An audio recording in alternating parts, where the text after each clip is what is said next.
What a treat to be at Crystal Bridges on their anniversary. So thank you for having me. And thanks for coming out to hear about John James Audubon.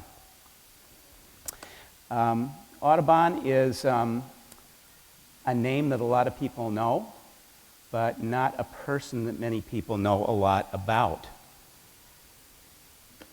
There he is. Let me clear up some misperceptions at the outset. He was not the founder of the Audubon Society. I doubt that the Audubon Society would have him as a member if he were around these days. He really wasn't their kind of people. He had a sort of a utilitarian view of the natural world and of nature, and probably exploited animals and nature in a way that the contemporary Audubon Society would frown on.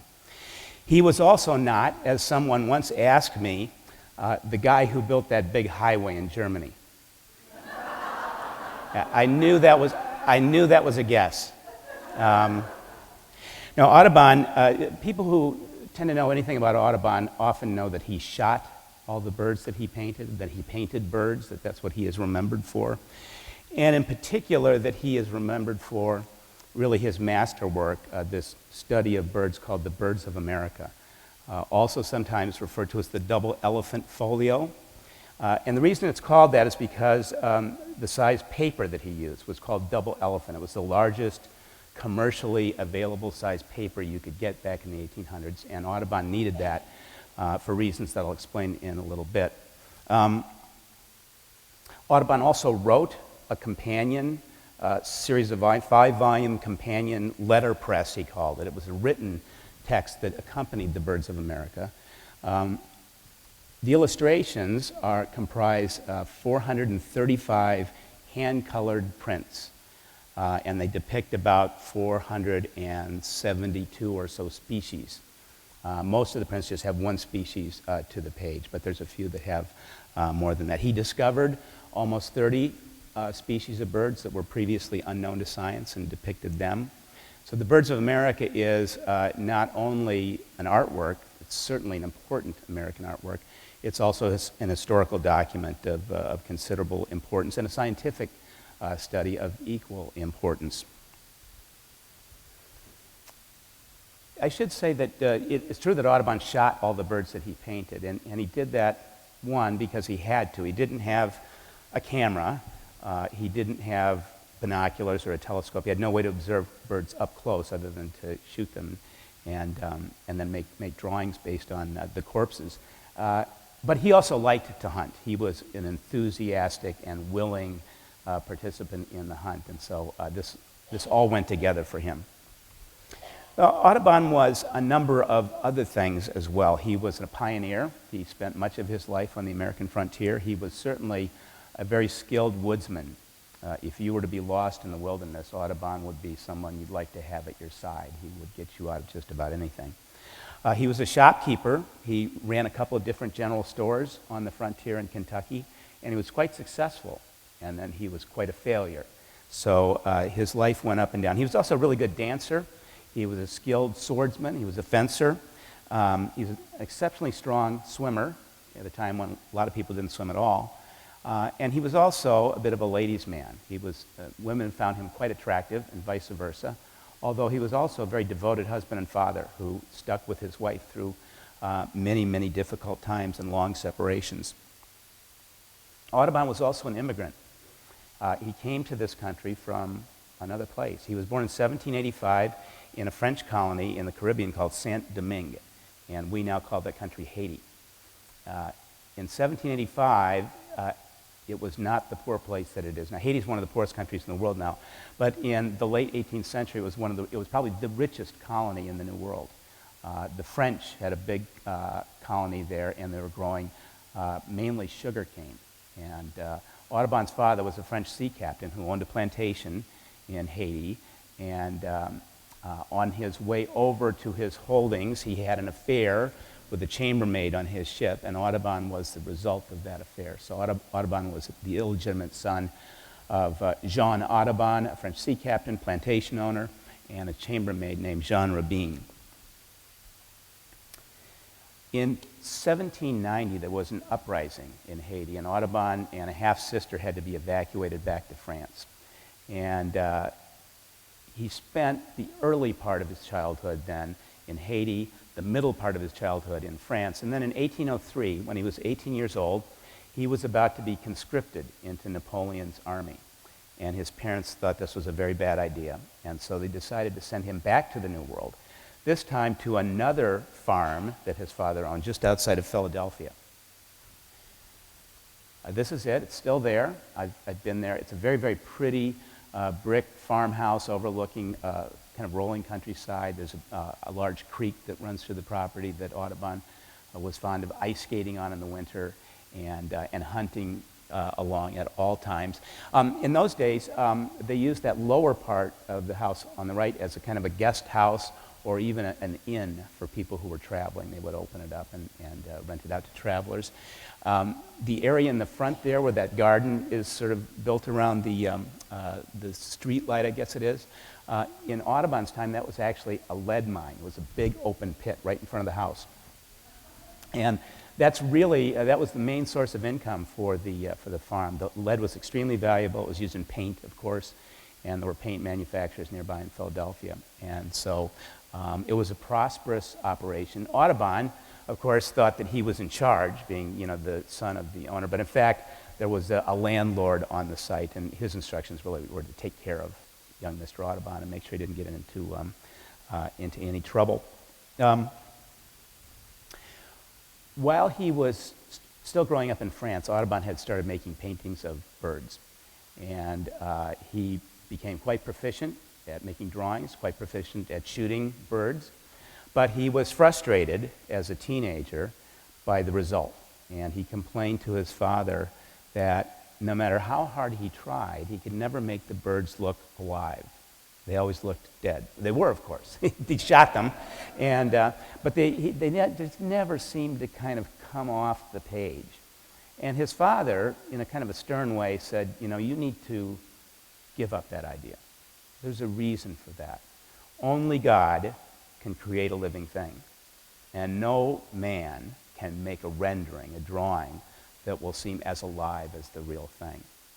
And I think Audubon took that to heart and spent the rest of his life trying to prove his father wrong. And I think, as you'll see if you look at some of the examples in the exhibit here, that he largely succeeded. While he was living here at Mill Grove, he continued to make drawings, and he had a major breakthrough that helped him see how to depict birds in a more lifelike way. He decided one day that he would get some wire, and that he would pin the birds after he'd killed them to a board, mount them on a board, and that he would then poke other wires through different parts of their body so that he could elevate the wings, tip the tail up, maybe cock the head around, give the bird a more lifelike attitude. The second thing that he did after he realized that that was a good idea, he marked off a grid on his mounting board, 1-inch squares. And then he very lightly penciled a matching grid on his drawing paper. Some of you probably know how this works. Even if you can't draw very well, if you have something posed against a grid, you can make a copy of it onto a matching grid. And Audubon sort of found this on his own, so far as we know. And it made a huge difference in his art. Suddenly, things began to come alive. And also, Audubon became fixed on the idea of depicting all the birds at a 1-to-1 ratio. So they're all life-size.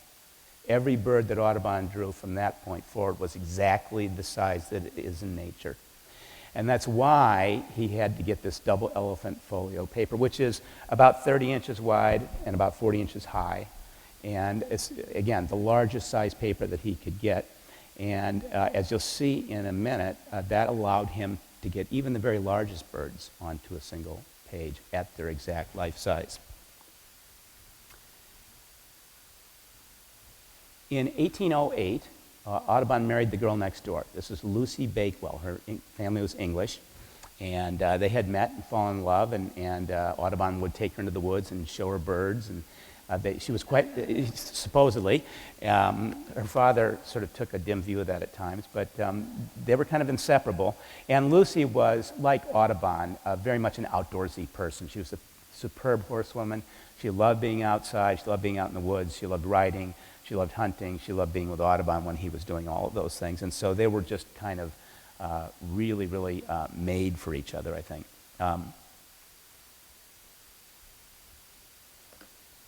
A couple of days, literally, after they got married, they left for the frontier. They got on a flatboat like this in Pittsburgh, took a wagon across the Allegheny Mountains into Pittsburgh, and then went down the Ohio River with what few provisions they had. Audubon had a partner, a guy from France, a friend of his from France, who would come over, and they planned to open a general store. And so they were off to the wilds of America. And they went as far as Louisville, which was then not the extremity of European settlement of North America, but it was pretty close. That was really kind of the edge of European expansion. And there were about 1,200 people in Louisville at the time, so it was very much a small frontier town. And Audubon and his partner opened up a general store there. And we should say that there were lots of people coming down the Ohio River on their way to the frontier back then. Settlers were streaming into Kentucky and Ohio and using the Ohio River as the way of getting there. There were two ways to go to the frontier. You could float down the Ohio River, or you could go in on the Wilderness Road that Daniel Boone had built a little further south a few years before that. But the river was by far the preferred way. And although these days we think of the Ohio River as this kind of industrial, Rust Belt polluted body, which it is, in those days it wasn't. The Ohio River was considered the most beautiful river in the world. People who first saw it and wrote about it and recorded it could not believe it. It was crystal clear, teeming with fish, flanked on both sides by forests that extended really from the middle of North America all the way to the eastern seaboard. It was quite a lovely voyage to be on and to be headed down to start a new life.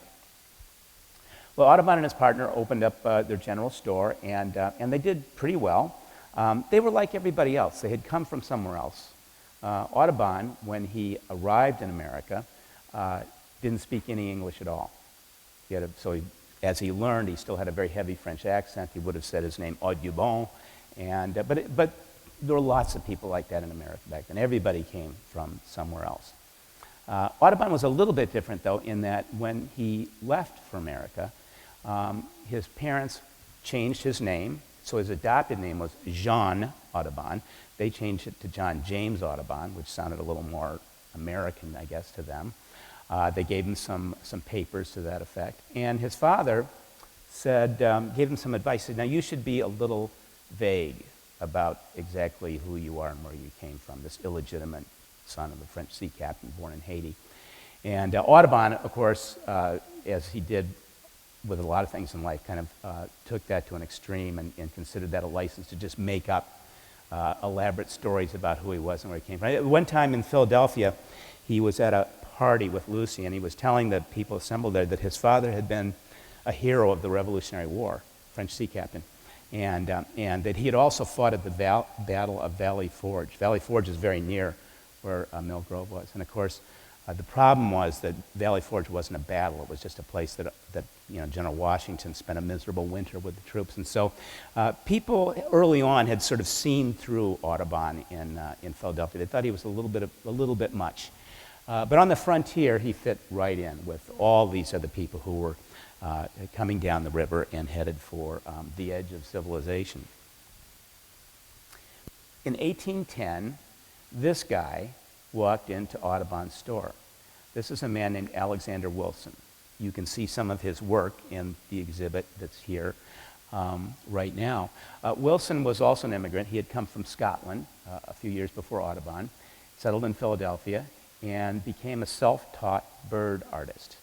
And beginning in the late 1790s and then continuing on for a number of years, Wilson started working on a book that he called American Ornithology.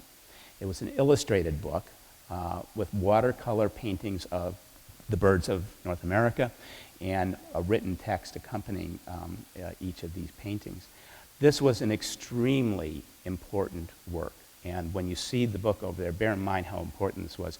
This was the very first illustrated natural history book to be published in America, written by an American, published in America, engraved and colored in America. And it was also important because until that time, the naturalists, the scientists in Philadelphia, which was sort of the center of gravity for natural history studies then, had been very resentful of the fact that it was Europeans who were studying North American fauna. It was guys back in Europe who would name new animals and new birds, who would make studies of them. And so when Wilson started working on American ornithology, this was a great breakthrough. At last, America was going to claim its own science and its own natural history. And so he was a revered figure in Philadelphia. So he came down the river. Wilson arrived in Louisville on his way to go out and collect birds. He was on a hunting trip to collect more specimens to paint. But he was also selling subscriptions to American Ornithology, which was being published in one volume after another every couple of years. And so subscribers would pay for, the set, and then they would receive the books as they were published. And so when Wilson walked into Audubon's store, he was hoping to sell a subscription, and he showed Audubon a couple of the volumes that he had with him. This is a page from American Ornithology. This is, Wilson called this the red owl. We call it the barred owl. It was one of the first birds that he painted when he was trying to learn to paint birds. He did it over, he had a stuffed one in his study and worked on it over and over again. This is really quite lovely. I can assure you these are really, really, really neat watercolors. They also reflect the way things were done at the time. In those days, the standard procedure, the standard approach to depicting wildlife of all types was to do this flat, usually profile, two-dimensional rendering. It's kind of schematic. It's almost engineering. It's very authentic. It's very true to life. But the birds are always perched with their wings against their bodies, kind of frozen in place. They're mixed together on the page in kind of random assemblages of species that maybe do or don't relate to each other.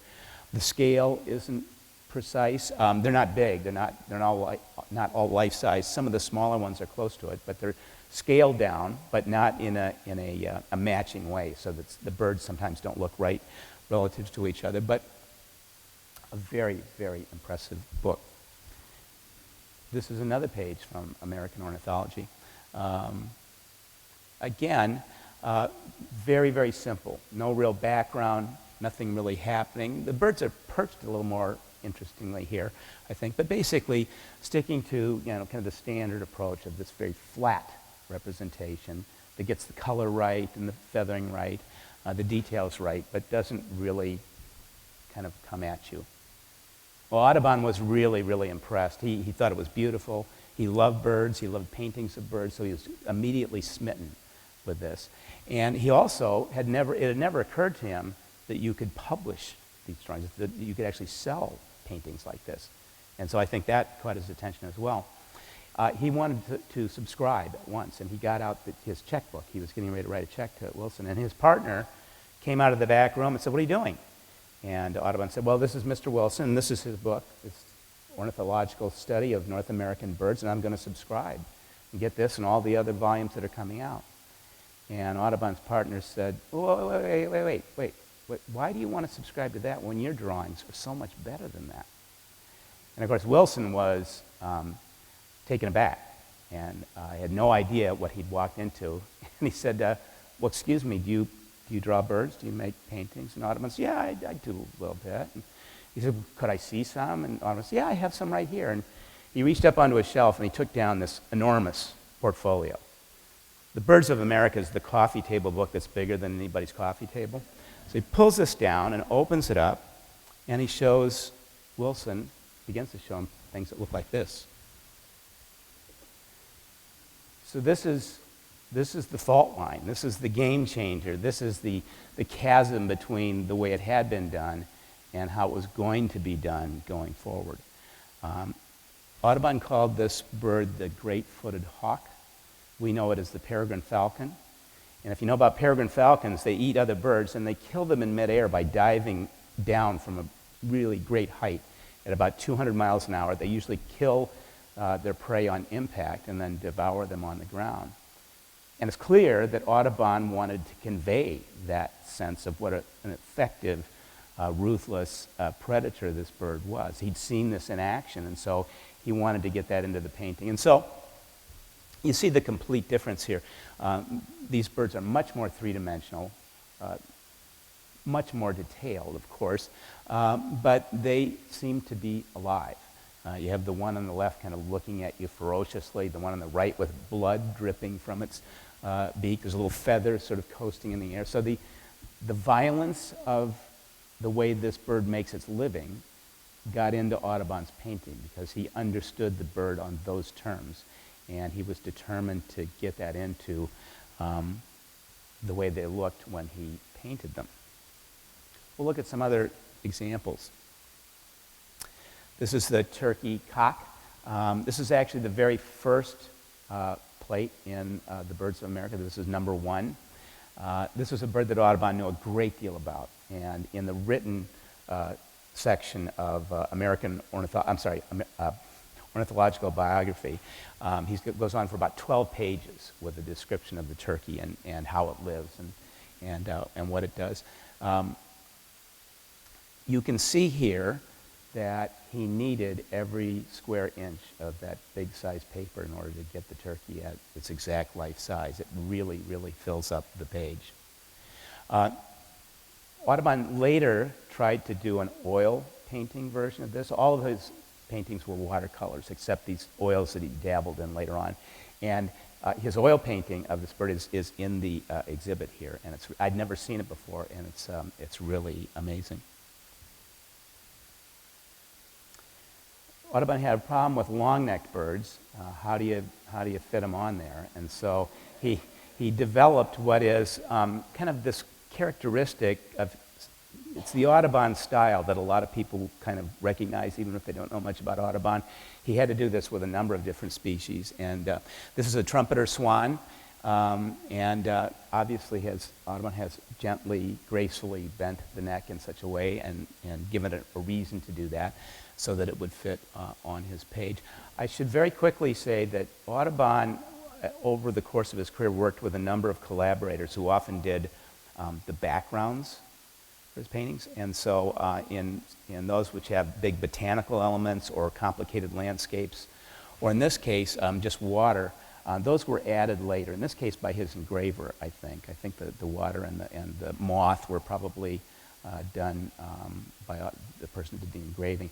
If you look at the original watercolor, it's just the swan. It's just that swan. That's all you see. This is probably the Audubon image that more people know than any other, the flamingo.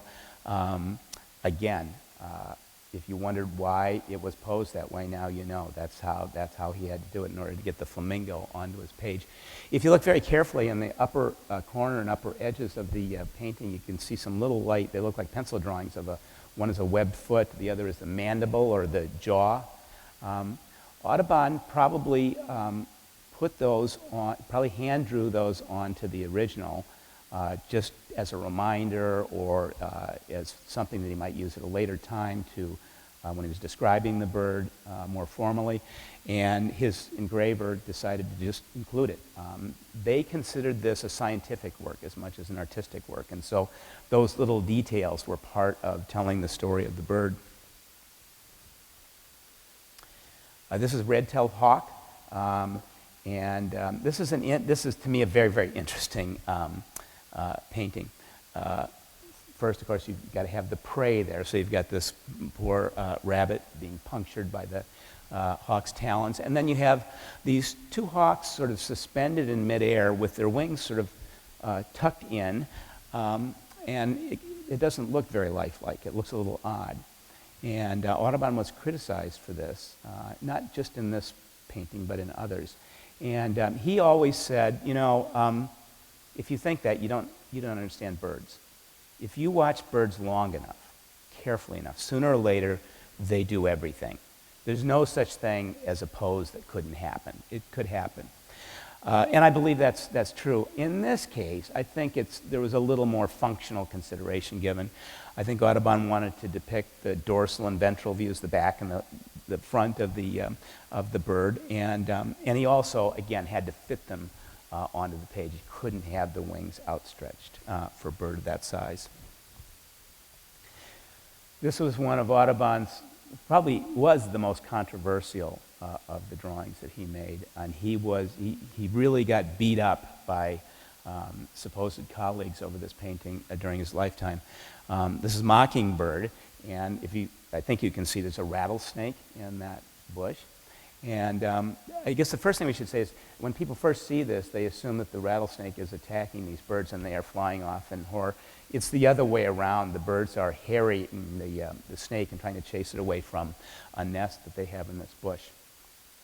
Well, Audubon was taken to task for getting a couple of key things wrong. First of all, it's hard to see from where you are, but the fangs, the rattlesnake's fangs, have a little bit of forward recurve to them. And everybody said that was totally wrong. Rattlesnake fangs don't recurve. They don't. That's not how they look. But the main complaint was that the rattlesnake was up in this tree or shrub or something, and everybody said, well, rattlesnakes don't climb. It turns out that Audubon, who knew a lot about rattlesnakes, used several in the course. When he was making this painting, he would go out and kill a rattlesnake and work on it for a few days, and then would get too ripe to work on it anymore. He'd have to go out and kill another one. But he worked just as he always did, from a life specimen at the exact correct ratio. It turns out Audubon was right about both of these things. There actually is a little recurve to the rattlesnake's fangs. And although rattlesnakes aren't particularly arboreal, they can climb, and they might climb up into a low bush to get at a nest or something like that. I love this one. This is the ruby-throated hummingbird. There's 13 of them in there. And this is particularly interesting because this really illustrates one of Audubon's techniques, which was that he very often would make a watercolor painting of a bird and then cut it out and later paste it into a composite, a collage, if you will, that would be the finished work for the birds of America. So in this case, all these hummingbirds were drawn separately, cut out, and pasted onto the page. The botanical element here is a trumpet flower. It was painted in Louisiana by one of Audubon's closest associates, a young guy that went with Audubon to Louisiana in 1820, named Joseph Mason. And Mason was he was kind of a prodigy. He was a very, very skilled young painter. He'd been a student of Audubon's at one time when Audubon was doing a little bit of art instruction. And they became friends, and when Audubon went south, he took Mason with him. Audubon thought that Mason was 18 years old. In fact, he was 13 years old when he made this drawing. So he was a very, very precocious and accomplished young artist. So this drawing, this painting, which includes not just watercolor, but also graphite, and Audubon called it crayon. We'd call it pastel or chalk. Different media, but mostly watercolor, is also this collage in which things are literally glued and pasted into place to create the finished drawing. This is probably a good point to explain that when we talk about an original Audubon from the double elephant folio, the big ones, what you're actually talking about is a hand-colored print. The originals are these watercolors that are all pasted together, and those exist still. They are in New York at the New York Historical Society. But all of the ones that people talk about and see and exhibit and that are very expensive to own, those are all prints. And the only way you could reproduce something like this was by engraving it, either onto stone or onto metal. Audubon's were all engraved onto copper plates. These copper plates, using different kind of styluses and acid baths and little fine tools. An engraver, who had to be as skilled an artist as Audubon was, would create an impression based on this drawing in a copper plate. And then that copper plate would be inked, and a big page, blank page, would be pressed on it, be lifted off, and you would have then basically a black and white outline with some shading in it, like a coloring book. You'd have a empty black and white outline of this image. And that had to then be hand-colored in the engraving shop. And that was typically done by teams of art students, often women art students. And they would set the original on an easel up in front of the studio and then pass the prints one by one. Each artist would add one color. They worked in one color. So one person would all do a certain shade of blue. They would do it for each one. And so they're not original works of art in the sense that they are prints, but they are original works of art in the sense that no two are alike. Each one had to be hand-colored, so there are subtle, small variations between all of them. Audubon is another example where Audubon painted the bird and then tried out different backgrounds and elements and landscapes. I think at one time he had the eagle with a rabbit that it had killed. Another time he had it with a deer that he was feeding on. He was in London and he was in a bad mood. He was depressed. It was a dark time. The weather was terrible. A lot of things were going wrong, and he was inspired to depict the national symbol eating a dead catfish. So that's how this one got made. This is one of my favorites. This is the anhinga. They probably have them in Arkansas. Audubon got his on the Mississippi River a little bit further south. In those days, they call this bird the snake bird, because their heads have a obviously kind of serpent-like quality to it. It was also sometimes referred to as an anhinga. Audubon thought it might be a pelican when he first saw it. He didn't know what it was. But when he finally got close enough to shoot one, he only wounded it, and he ended up spending a whole day chasing it through a swamp and a backwater of the Mississippi River until he finally got it. And so it's interesting that after that excruciating experience, he would create this really lovely, sinuous, symmetrical, impressionistic depiction of these two birds in a kind of a regal attitude. That's another characteristic of Audubon. He had an eye for making birds appealing, for humanizing them, and I really love this one. This is Alexander Wilson's barred owl in a more animated pose. Obviously, a much more skillful rendering of the bird, but also, again, an attempt by Audubon to show how this bird makes its living, how it gets along in the wild.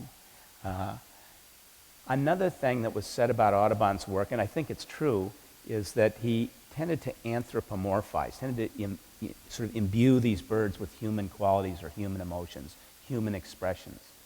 And there is this expression of kind of ferocity on the owl and kind of clueless dopiness on the squirrel that's about to become lunch. You kind of get that from it. And the interesting thing is he was able to do that without ever violating the way the bird actually looked. So even though he could kind of create the sense that you were getting something kind of almost like human emotion from the bird looked the way it was supposed to look. Quite an interesting achievement. Well, after Audubon's meeting with Alexander Wilson, he continued to hunt and draw birds. He and Lucy had a couple of sons. They moved further down the Ohio River, opened up a second store and then a third store. For a while, they were among the richest people on that part of the frontier. And then in 1819, there was an economic reversal in the country. And at that time, there was no central bank. I mean, there was no standard currency. It was sort of everybody for themselves. And the Audubons lost everything. Audubon went broke. He was briefly thrown into jail over his debts. And he ended up going back to Cincinnati, where he took on some students, taught art. He supported himself mainly by doing something that was actually quite common then, and that was painting dead people. So when a family member died, oftentimes the heirs would ask that there be a portrait made while he or she was in their coffin before they were put in the ground. And so Audubon, if you can imagine the effect that would have on you, if you lost everything, you're depressed, that life is horrible, you can't see the future, it's a fairly bleak prospect to go around and paint dead people to kind of make your living, but that's how he did it. And then in 1820, he decided to get serious about trying to produce something that could be published, to collect more birds, to discover more birds, to make more paintings. He went down river eventually to New Orleans, but along the way collecting birds. Lucy and the boys eventually joined him down there. She worked as a piano teacher, a governess. Audubon did little painting jobs when he could. They managed to save up enough money that he could go to Philadelphia in 1824, and with the hopes that, one, he could join the Academy of Natural Sciences, that's this building right here, this room, which was the foremost scientific establishment in the country, and that he would find someone who would either publish his birds or maybe a wealthy patron who would support him while he continued to make this ornithological study. And he was a complete failure. Nobody liked him. Very few people liked his drawings. He walked into town. Nobody remembered him. He'd been gone for almost 20 years. He had long hair. He was dressed in buckskins. He was carrying a gun and this enormous portfolio. And when he showed his drawings to people, they didn't like them. They thought they were garish. They thought they were over the top. They didn't see why they had to be so big. But most importantly, he was not Alexander Wilson. And Alexander Wilson was still the most important bird artist in the world, in the views of people that mattered in Philadelphia. And so Audubon couldn't get into the Academy. The Academy was essentially publishing Alexander Wilson's book, and so he just never got anywhere, except with a few people who knew what they were talking, who took him aside and said, people here don't like you. They don't trust you. They don't know where you were born. They don't like your drawings, but your drawings are really good. And if you could get to Europe, you would find people there who would be willing to engrave and publish these. And Audubon took that to heart, went back down to Louisiana, saved up again for a couple more years, and in 1826, he sailed for England with his portfolio. He got off in Liverpool, and within 2 weeks, he had an exhibit at the Royal Society in Liverpool with lines going around the block, people paying customers that wanted to get in to see his drawings. He was really, seriously, an overnight success in England, in part because everything that worked against him in America worked in his favor. In England, he was this exotic frontiersman with buckskins and a shotgun and these great big drawings. That was all great. That was exciting. He had all these stories about being out in the wilderness and hair-raising tales. And so he was immediately embraced by the English, and he set off on a cross-country tour, going from one exhibit hall to another, showing his drawings and winning fans everywhere. He eventually ended up in Edinburgh, and it was in Edinburgh that he found an engraver, a very accomplished engraver named William Lazars, who was determined to engrave and make prints of all of the birds of America, and to begin the process of issuing by subscription 5 prints at a time to wealthy patrons these amazing, huge, fully colored depictions of the birds of America. While he embarked on that, Audubon sailed back and forth between England and America to collect more birds, to try to sell subscriptions. He was across the Atlantic many, many times in the course of this project. He also worked on the letterpress, the written companion, the written descriptions of each of the species, while the engraving was taking place. And because this engraving and hand coloring and the shipping of 5 prints at a time to all the subscribers is very, very expensive, very time-consuming.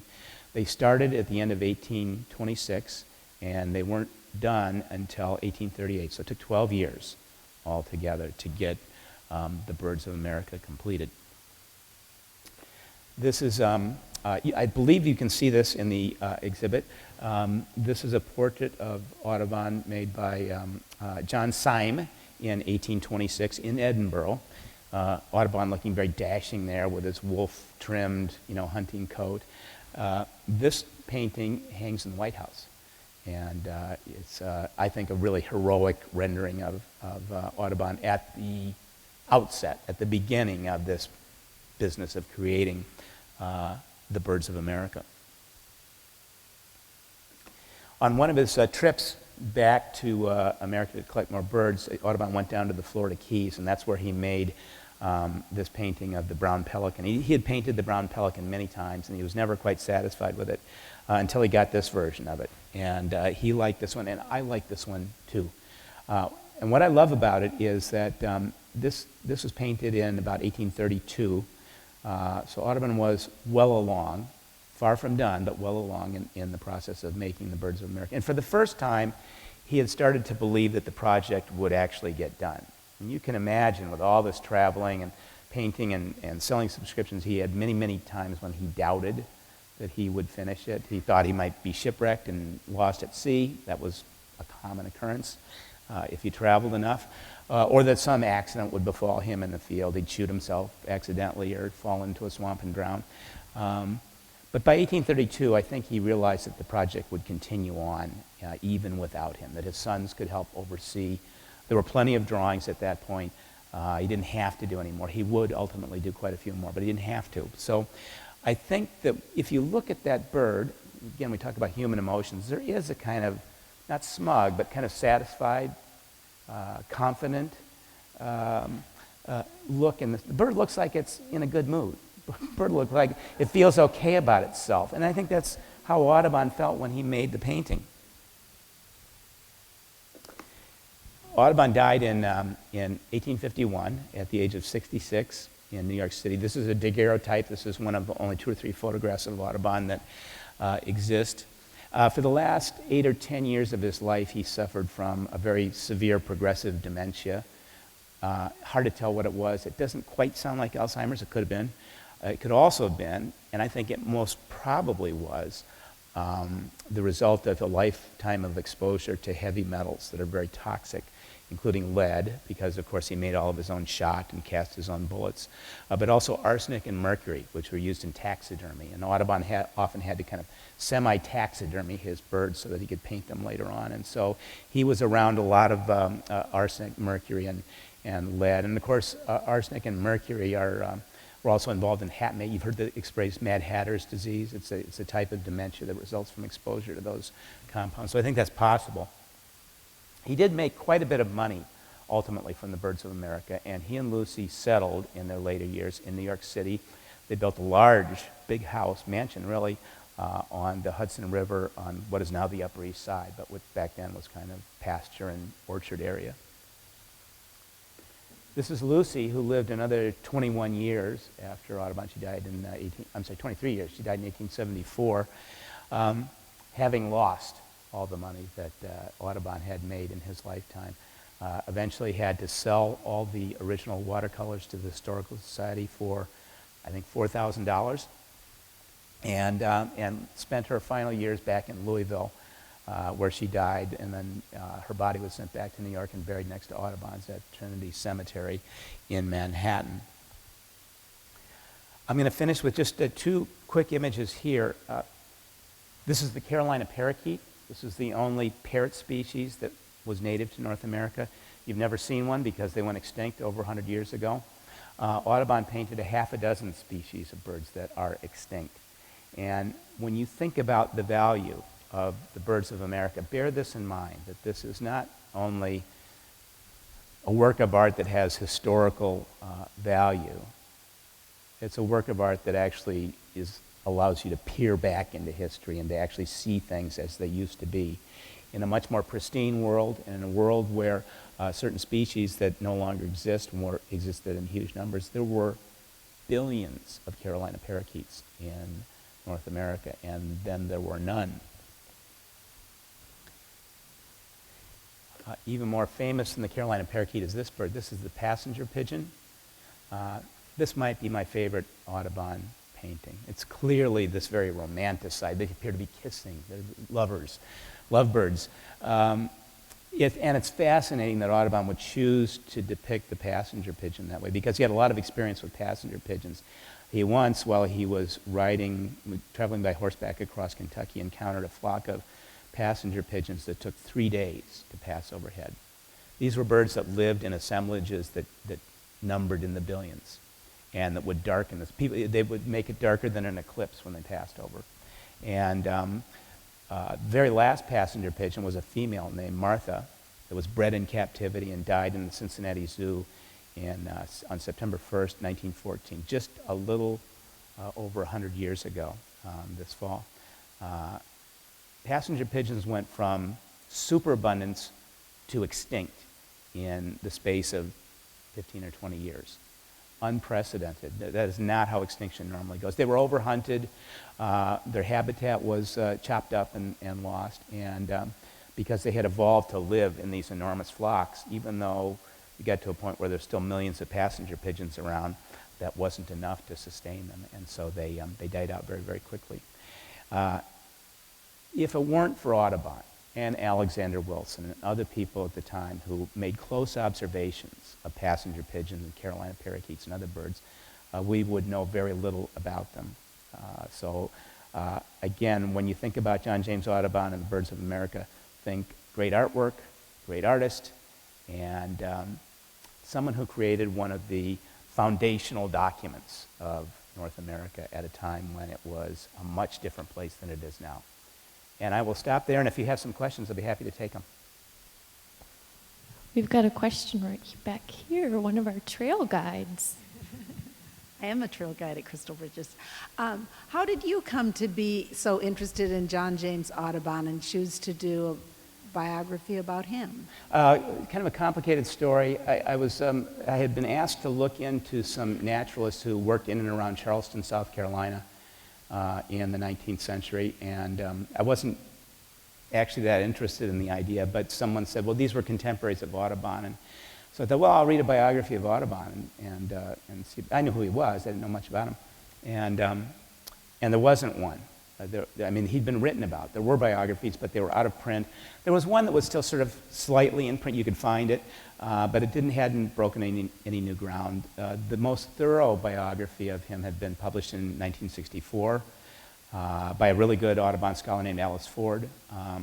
But I thought I could do better. I thought I could do something. I thought it was just time for a new, more comprehensive one.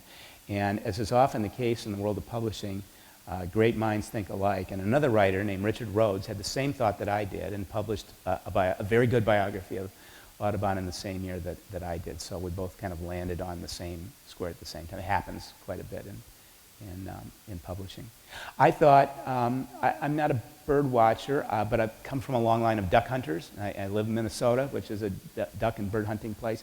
I thought I got Audubon. I thought I could bring something to his story that other people hadn't.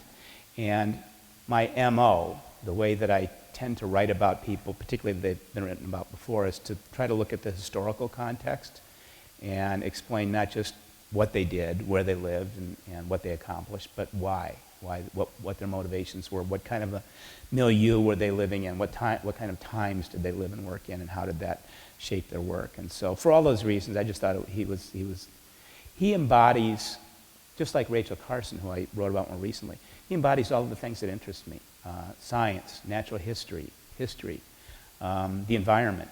And so he was kind of really good. He was a natural for me. He felt like a natural to me. Any other questions?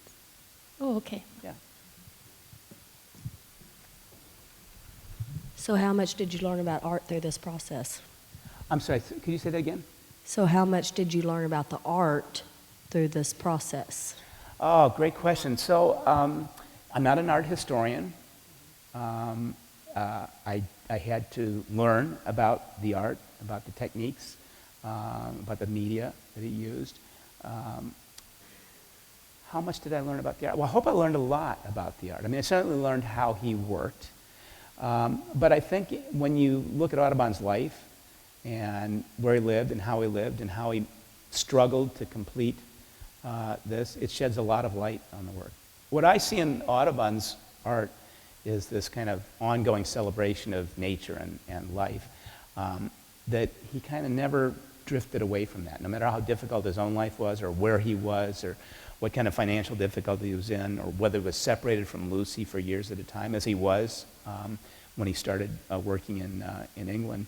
The birds were always there for him, always alive. They were always sort of part of the way he thought. So for me, it wasn't so much about learning about the art in an academic sense or in an art historian sense as it was learning about the work as his work, as what he did, how he spent his time. And if you look at different versions of paintings that he tried and you read his journals about how he worked on these, it sheds a lot of light on kind of where he was at. And so if you look at the life and you look at the work, it kind of all, in the end, kind of comes together. I don't know if that's a good explanation or not, but in my mind, it's all of a piece. Oh, I certainly had to learn all the technical details of how these prints were made. I should have explained that after the first 10 prints were made in Edinburgh, the engraver in Scotland he had trouble with his printers and he had trouble with his paper suppliers, and so Audubon transferred the work to London, where an extremely accomplished engraver named Robert Havell engraved the rest of the birds of America, and actually redid the first 10 prints as well. So when you look at when you look at the prints, if they say engraved in London by R.H. Havel, Havel used a very, very sophisticated technique that involved not just scratching the images into copper. He also used these acid baths where he would cover up part of the copper plate with resin, and then he would dip it in acid, and the acid would bite into the exposed parts. And this was a process called aqua tinting, and it refers to aquaforte, or acid, which is the thing that, and that technique allowed him to get these very, very subtle shadings, these kind of gray areas into the engravings, so that when they were hand colored, you got this three-dimensional quality that you didn't get in something like Alexander Wilson's work, which was engraved by more conventional, traditional means. There's one way back here. I'm gonna cut through. Here you go, Carla.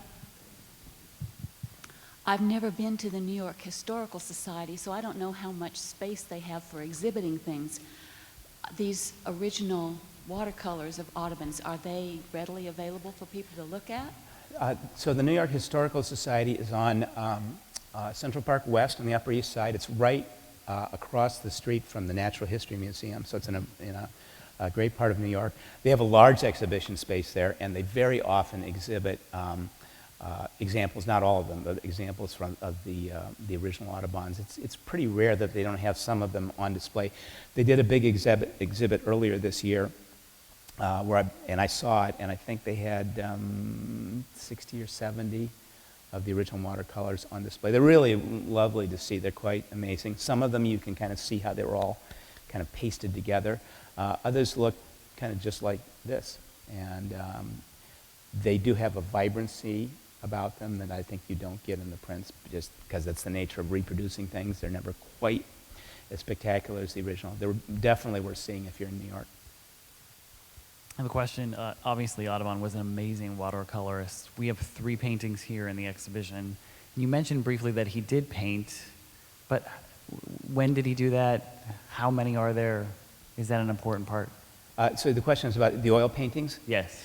Yeah, so Audubon, throughout his life, wanted to learn to become an oil painter. Oil painting was, really kind of the highest level of art, the highest level of paint. It was, if you were a serious painter, you worked in oils. And he never regarded himself as being very successful. I think if you look at the oil paintings in the exhibit here, they're really striking. They're quite remarkable. They're different than the watercolors. The pigments, the oils are more vivid. They're brighter. It's not clear that they're as authentic as the watercolors. I think most people would say the watercolors are closer to what they should have been than the oil paintings were. But the oil paintings are extremely important because they sort of show you where he was at as an artist. He really, really wanted to be able to paint in oils. He never thought he was any good at it. And I think a lot of people told him that he wasn't very good at it. So he didn't push that as relentlessly as he might have. I think it was more of an experiment that surfaced from time to time in the course of his career. But the results are really quite striking and very rare and kind of wonderful to see. And he based these oil paintings on his watercolors. So they're his oil copies of his watercolors. And that, too, is really interesting, I think. Audubon took lessons from, and when he was in New Orleans, he took lessons from anybody who would teach him. He really, really wanted to learn to paint in oils, and he just never felt like he had gotten it right. Yes? Yes. I understood that almost half of the original subscribers backed out or canceled their subscriptions, and there were somewhat like 200 to 300 original ones. Well, yeah, so great question. So how many people subscribed to this, and how many sets were made, and what happened to all that? Right. There were people who would cancel their subscriptions, and they would then get resold, or they would end up with a partial set. In total, we think there were about 200 complete sets made and sold to subscribers. There's about 170 of them have been accounted for. They still exist. We know where they are. We know who owns them, and so they're out there. In addition, there were Havel, Audubon's engraver, would sometimes make a few extra copies in the studio in London and sell those on the market. So there are more than 200 copies of certain prints, probably the Flamingo, the owls, the big striking birds. Audubon was a very, very shrewd businessman, and when he structured this subscription process, he set it up so that these 435 plates would be issued 5 at a time, and each set of 5 was called a number. So again, if you look at the prints, it'll say plate number, whatever it is, 235, number 80.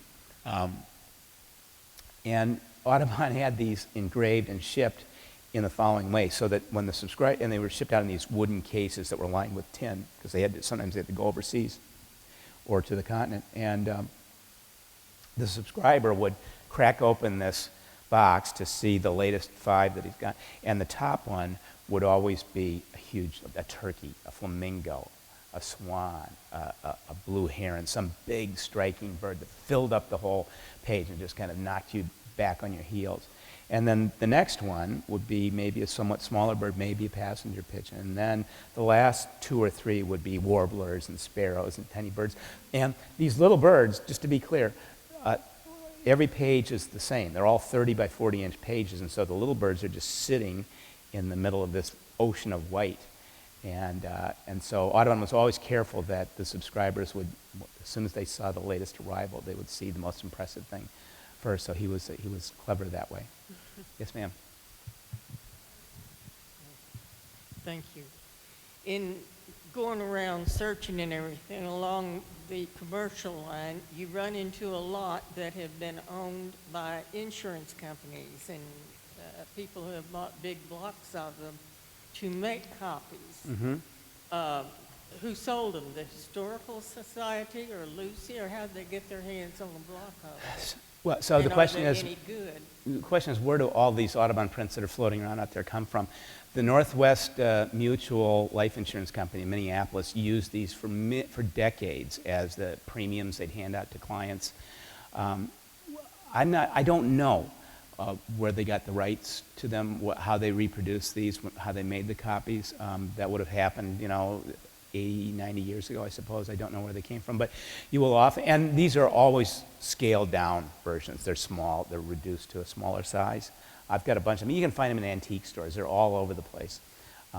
And they very often say Northwestern Mutual Life Insurance Company on them, or from the collection of. It might be that an executive at that company owned a set and commissioned these copies to be made from, I don't know, but lots of people unfortunately think that they have a real Audubon in their attic. They've seen one up there, they think it must be valuable. It almost always isn't. It's usually one of these insurance company deals, although you never know. So if it's big, don't throw it out. So, thank you. Where are you going? Where are you heading now? What's your next story? Are you kind of... Well, good question. In theory, I'm heading back to Minneapolis tomorrow at 11:30, but there's apparently 1.5 feet of snow is going to get there ahead of me. So I may spend the day right here in Bentonville. I won't be able to get out. The next project is a biography of John Steinbeck that I am at work on. I'm in the very early stages of that. It's a little bit of a departure for me because he's more of a literary figure. But Rachel Carson, of course, is a writer. And so, but again, Steinbeck embodies a lot of things that interest me. He was involved in a lot of biological research. He worked on a book called The Sea of Cortez with his friend Ed Ricketts, a marine biologist. And there's a lot of sort of biological substrates in Steinbeck's books. But he's somebody who, John Steinbeck was born in 1902, end of the Victorian era. And he dies in 1969, just a few months before Neil Armstrong steps onto the moon. Now, if you think about that's the American century. And Steinbeck, probably more than any other American writer, any of his contemporaries, his work reflected that American century and the changing times and changing concerns. And so I find that really interesting. I love mid-20th century American history. I think Steinbeck is a really fascinating character, very imperfect guy, deeply flawed guy. And if you're a biographer, you look for people that have flaws. It makes a better story. So Steinbeck he's next. So actually in a couple weeks I'll be heading out to San Jose to start working in an archive out there where his stuff is. Well, William, I have to thank you for coming out to Bentonville and sharing Thank your you. story. Thank you. And if you want to chat with William, he'll be around. I know some of you might have brought a book. We also have a few books in the museum store. So it's called Under a Wild Sky. Thank you, William. I should say this book came out in 2004, published in New York by Farrar, Straus and Giroux, and as sometimes happens, time went by, and by a couple years ago, it was out of print. You couldn't find it. And so it's been reissued now by a publisher in Minneapolis, Milkweed Editions, with a really handsome new cover on it. It looks better than the original. And so the book's kind of having a second life now. And you can find it in bookstores or on Amazon. It's out there. So thank you.